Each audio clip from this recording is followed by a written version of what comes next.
हाँ जी भाई, सभी को नमस्कार, सभी को राम राम। तो अभिषेक खांडल फैन क्लब में आप सभी का हार्दिक स्वागत, आप सभी का हार्दिक अभिनंदन।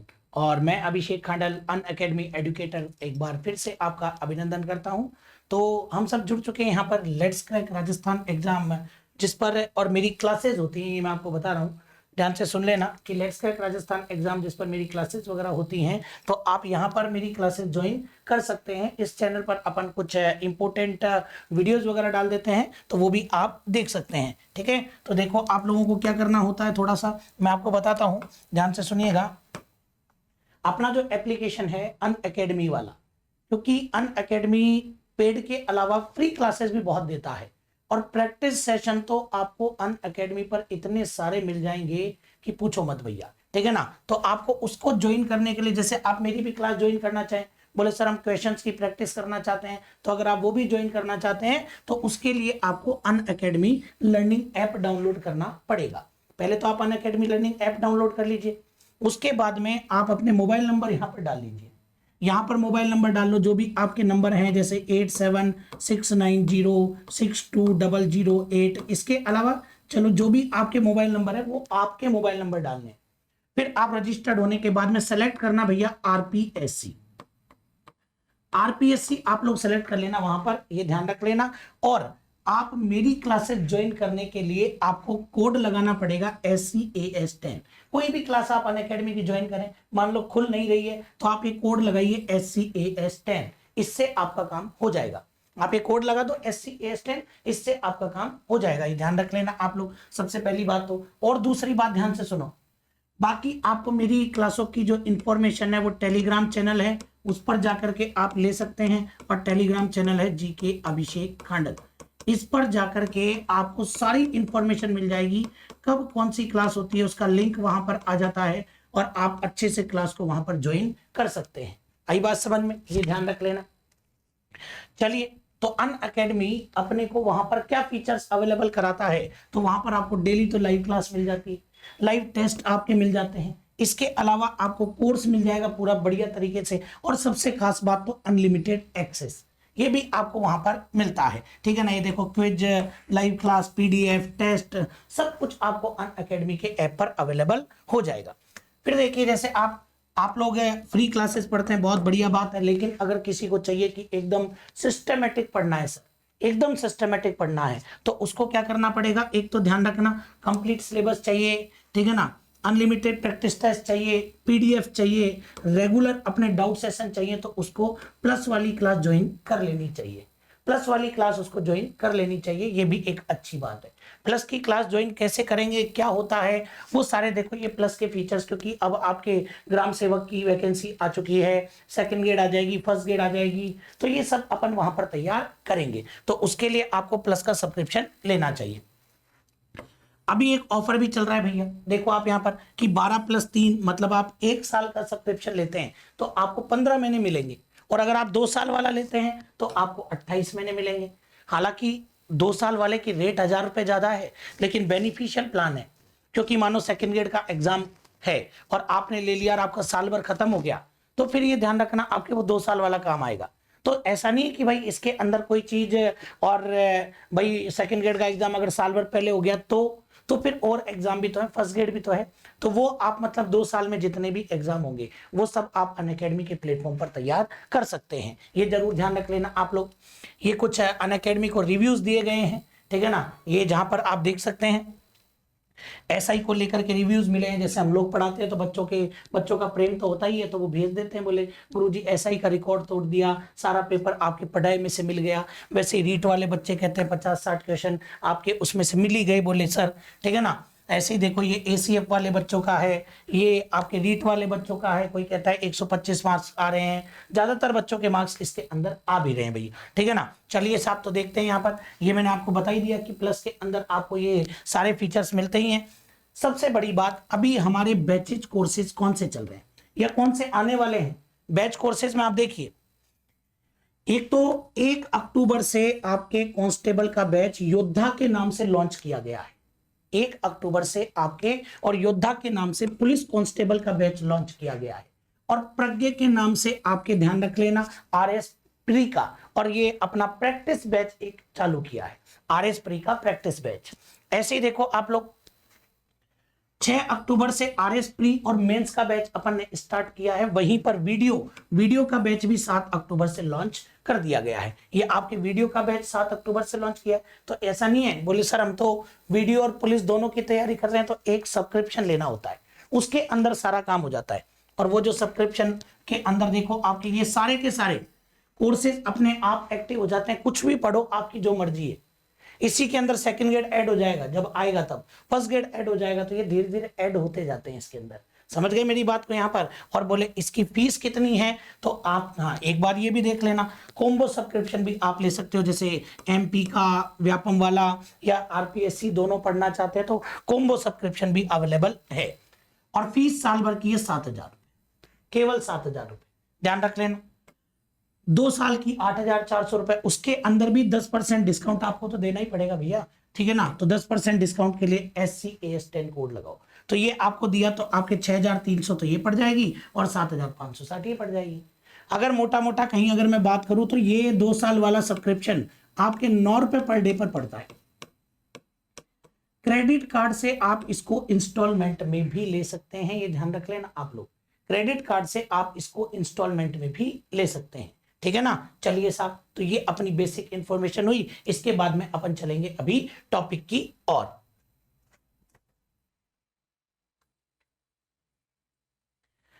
चलिए तो देखिए, अब हम यहां पर बात करते हैं हमारे फट चित्रांकन के बारे में। तो देखो फट चित्रांकन के बारे में अगर अपन यहां पर बात करें तो विशेषकर कुछ प्रमुख बातें। सबसे पहली बात तो ये निकल करके आएगी कि ये जो फट चित्रांकन है ये आपके कहां का फेमस है। सबसे पहले तो आपकी ये बात निकल करके आएगी, तो ये ध्यान रख लेना। फट चित्रांकन आपके सबसे पहली बात शाहपुरा भीलवाड़ा का फेमस है। ये जो फट चित्रांकन है ये आपके कहां का फेमस हो जाएगा, तो ये फट चित्रांकन आपके शाहपुरा भीलवाड़ा का फेमस है, ये ध्यान रख लेना। और दूसरा, शाहपुरा भीलवाड़ा के अंदर भी कोई ना कोई परिवार इसके लिए फेमस है। तो शाहपुरा भीलवाड़ा के अंदर आपके जोशी परिवार फेमस है। कौन सा परिवार? तो शाहपुरा भीलवाड़ा के अंदर और जोशी परिवार इसके लिए प्रसिद्ध माना गया है। किसके लिए? फट चित्रांकन के लिए। बोले सर हमें तो यही नहीं पता कि फट क्या होती है। फट देखो आपके चित्रकला में भी आती है, फट आपके लोक नाट्य के अंदर भी आती है, और फट आपके लोक देवताओं के चैप्टर में भी आती है, इसलिए ये इंपॉर्टेंट पार्ट और हो गया। तो सुनो यहां पर कि फट क्या होती है, ये भी मैं आपको बता देता हूं। सबसे पहले तो आप ये ध्यान रख लेना कि कपड़े के पर्दे पर, क्या कह रहा है यहां पर, कपड़े के पर्दे पर, और कपड़े के पर्दे पर लोक देवता के जीवन का चित्रण, जरूर याद रखना। कपड़े के पर्दे पर लोक देवता के जीवन का चित्रण क्या कहलाएगा? तो कपड़े के पर्दे पर लोक देवता के जीवन का चित्रण आपके फट कहलाएगा। सबसे पहले तो आप यही ध्यान रखना कि कपड़े के पर्दे पर लोक देवता के जीवन का चित्रण क्या कहलाएगा, तो कपड़े के पर्दे पर लोक देवता के जीवन का चित्रण आपके फट कहलाएगा। समझ में आ गई बात? जैसे ये एक कपड़े का पर्दा है, इस कपड़े के पर्दे पर अपन ने लोक देवता के जीवन के क्या बनाए? चित्र बनाए, जन्म से मृत्यु तक के प्रमुख चित्र बनाए। वो पाबू जी के होंगे तो पाबू जी की फट, वो देवनारायण जी के होंगे तो देवनारायण जी की फट। ये इंपॉर्टेंट बात है। शाहपुरा भीलवाड़ा की फेमस है, जोशी परिवार इसके लिए प्रसिद्ध है। फिर देखो ऐसे ही आप लोगों से एक बहुत ही आसान सा क्वेश्चन पूछ लेता है एग्जाम के अंदर कि ये जो फट चित्रांकन है, इस फट चित्रांकन के पद्मश्री से सम्मानित कलाकार कौन है? ये जो फट चित्रांकन है, इस फट चित्रांकन के पद्मश्री से सम्मानित कलाकार कौन है? तो ये ध्यान रख लेना, पद्मश्री से सम्मानित कलाकार के अंदर अगर आप बात करते हो तो वो आपके हो जाएंगे कौन? तो ये याद रखना आप लोग, वो है आपके श्रीलाल जोशी। बोलो कौन हो जाएंगे? तो वो आपके हो जाएंगे श्रीलाल जोशी, ये ध्यान रख लेना। और श्रीलाल जोशी को पद्मश्री पुरस्कार कब मिला भैया? तो श्रीलाल जोशी को पद्मश्री पुरस्कार मिला था 2006 के अंदर। बोलो कब मिला है? 2006 के अंदर मिला। तो याद करो इस बात को आप अच्छे से कि पद्मश्री से सम्मानित कलाकार जो कि फट के चित्रकार हैं, उत्तर क्या होगा? श्रीलाल जोशी। फिर देखो आप इसके बाद में ऐसे ही आपसे परीक्षा के अंदर पूछ लेता है कि भारत की प्रथम महिला फट चितेरी कौन? देखो आप इधर, भारत की प्रथम महिला फड़ चितेरी कौन? तो अगर आपसे पूछे कि भारत की प्रथम महिला फड़ चितेरी, तो आपका उत्तर पता है क्या हो जाएगा? भारत की प्रथम महिला फड़ चितेरी आपके पार्वती जोशी। बोलो कौन हो जाएंगी? तो वो आपके हो जाएंगी पार्वती जोशी। ये जरूर याद रख लेना। भारत की प्रथम महिला फड़ चितेरी कौन? तो भारत की प्रथम महिला फड़ चितेरी पार्वती जोशी हो जाएंगी भैया। समझ गए बात को यहां पर? चलिए ऐसे ही देखो आपसे पूछेगा विश्व प्रसिद्ध चितेरी, ऐसे ही आपसे पूछ लेगा कि विश्व प्रसिद्ध चितेरी कौन है? अरे भैया जो पुरुष होता है ना, पुरुष को कहते हैं चितेरा और महिला को कहते हैं चितेरी।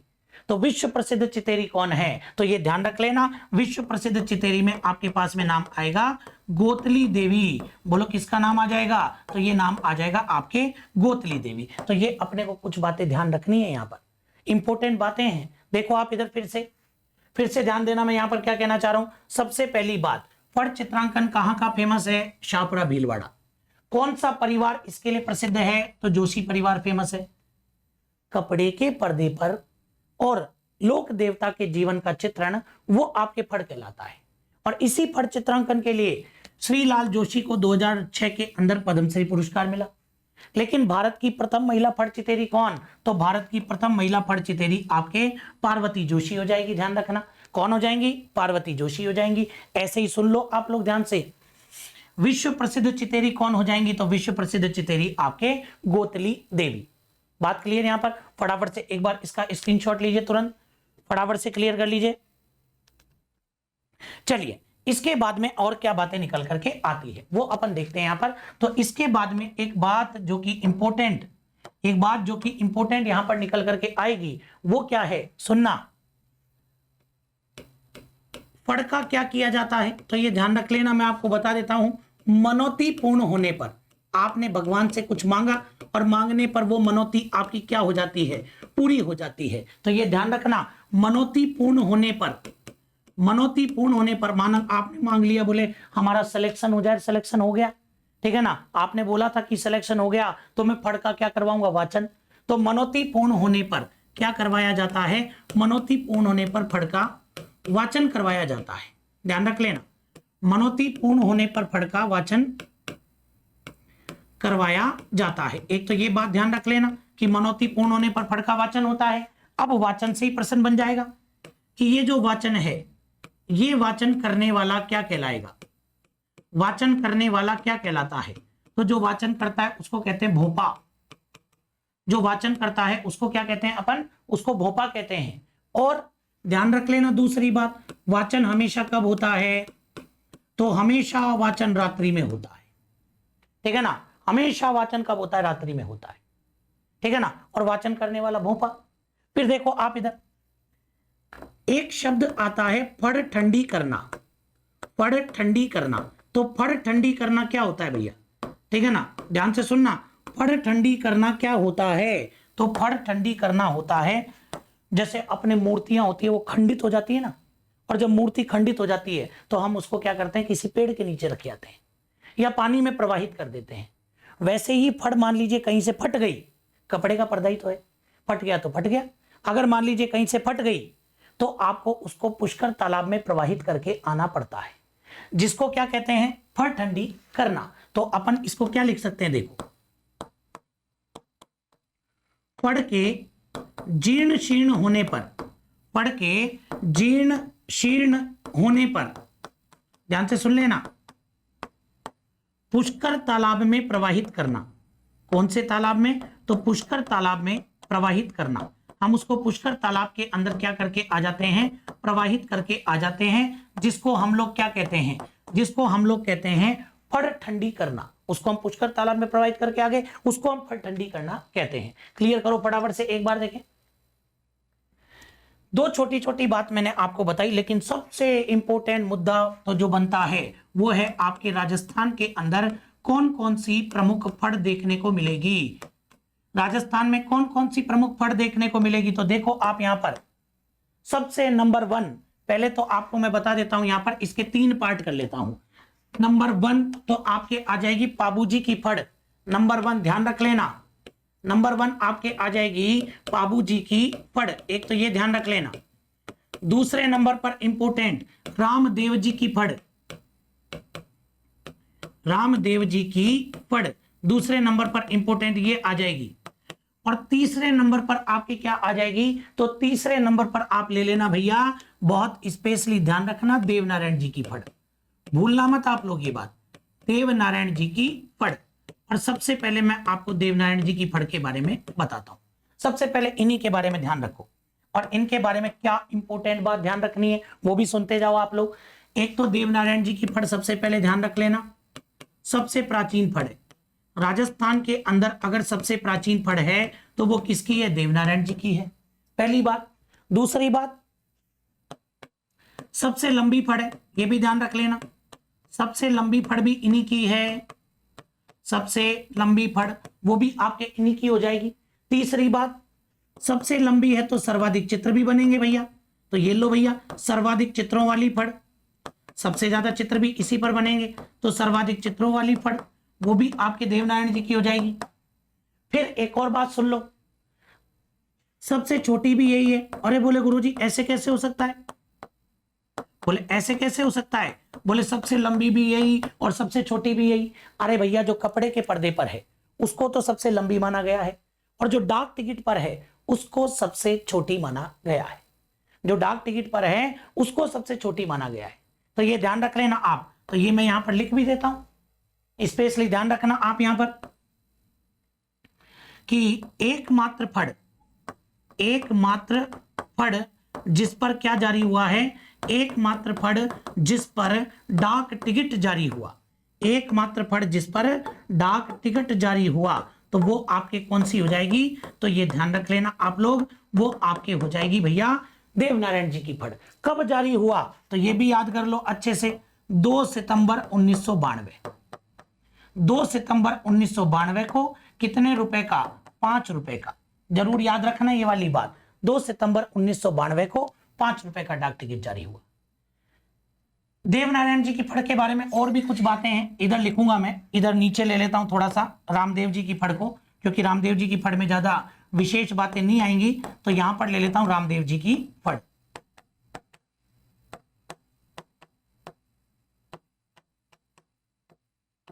देखो भैया देवनारायण जी की फड़ में और क्या क्या विशेष बात निकल करके आती है, ध्यान से देखिएगा आप लोग। देवनारायण जी की फड़ कौन सी जाति के भोपों द्वारा वाचन किया जाता है, जातियां याद रखनी पड़ेगी, तो ये जरूर याद रखना आप, गुर्जर जाति। बोलो कौन सी जाति आएगी, गुर्जर जाति। तो लो यहां पर लिख देता हूं मैं, गुर्जर जाति के भोपों द्वारा, गुर्जर जाति के भोपों द्वारा और इस फड़ का वाचन किया जाता है। और वाचन करते समय वाद्य यंत्र कौन सा बजेगा, तो वाचन करते समय वाद्य यंत्र बजता है भाई साहब जंतर। बोलो कौन सा वाद्य यंत्र बजेगा, तो वाचन करते समय वाद्य यंत्र बजता है जंतर। जंतर में तार होते हैं, तो ये तत्वाद्य यंत्र हो गया, तत्वाद्य यंत्र की कैटेगरी में आएगा। फिर आओ देखो आप, तो एक प्रकार से तो यूं लगता है कि देवनारायण जी की फड़ सबसे ज्यादा लोकप्रिय होगी, लेकिन परीक्षा का प्रश्न बनता है सर्वाधिक लोकप्रिय फड़ किसकी, तो ये ध्यान रख लेना पाबूजी। अगर आपसे पूछे कि सर्वाधिक लोकप्रिय फड़ किसकी, तो सबसे ज्यादा लोकप्रिय फड़ आपके पाबूजी महाराज की है।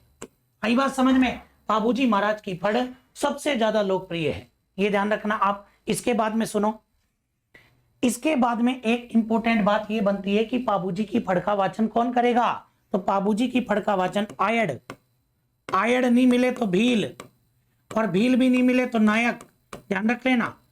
आयड़ भील या नायक जाति के, आयड़ भील या नायक जाति के और भोपों द्वारा क्या किया जाएगा, तो आयड़ भील या नायक जाति के भोपों द्वारा और वाचन किया जाएगा।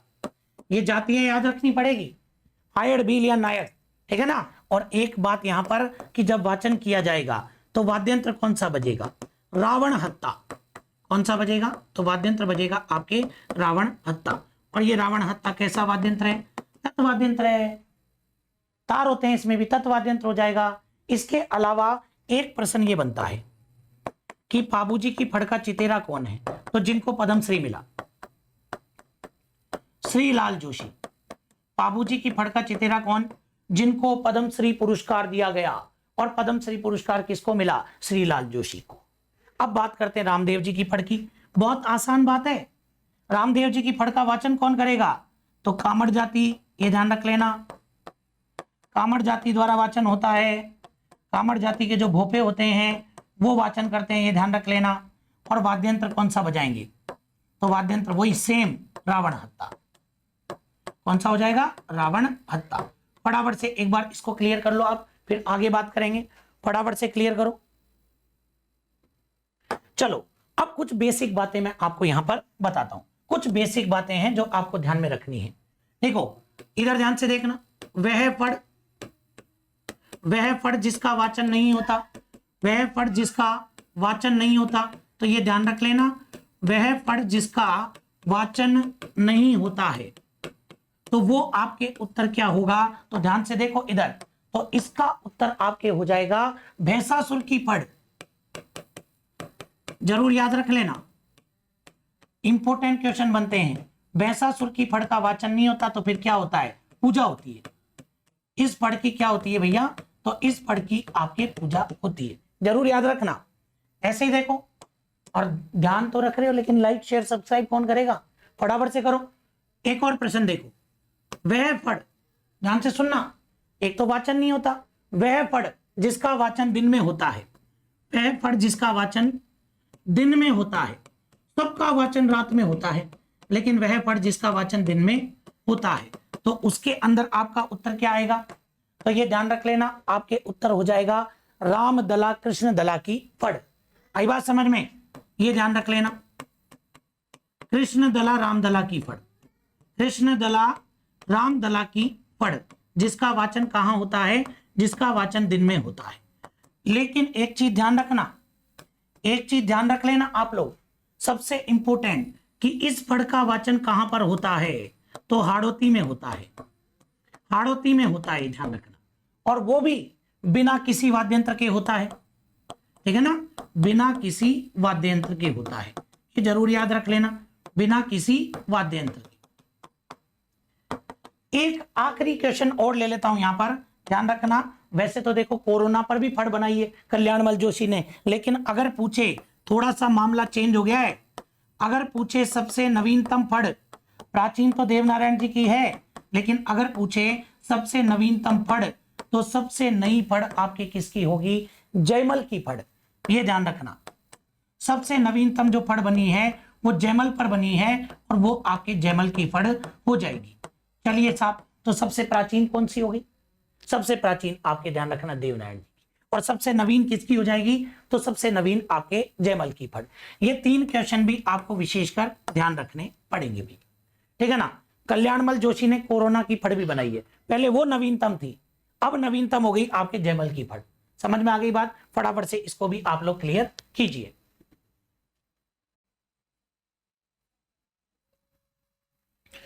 तो फाइनली आपको जो मैंने पढ़ाया वो टॉपिक समझ में आया होगा। तो ये इसी के साथ में आप जुड़े रहिए अनअकैडमी के साथ में भी, और मेरे अभिषेक खांडल फैन क्लब चैनल के साथ में भी। जिन्होंने अभी तक लाइक और सब्सक्राइब नहीं किया है ना, सबसे पहले लाइक और सब्सक्राइब कर लिए, और इस चैनल को चारों तरफ शेयर कर दो भैया। और अनअकैडमी से जुड़ने के लिए, कोई भी फ्री और पेड क्लास लेने के लिए इस कोड को जरूर ध्यान रखिएगा आप लोग, ठीक है ना, वो कोड जो आपकी जिंदगी बदल दे। समझ गए यहाँ पर। तो चलिए फटाफट से एक बार चैनल को लाइक शेयर सब्सक्राइब कर दो, फिर उसके बाद में अपन और वीडियोस आपके लिए लेकर के आएंगे, एक से बढ़कर एक। तो आज अपन इतनी बात करते हैं, आज के लिए आपको बहुत बहुत धन्यवाद। सभी को जय हिंद, जय भारत, जय राजपूताना।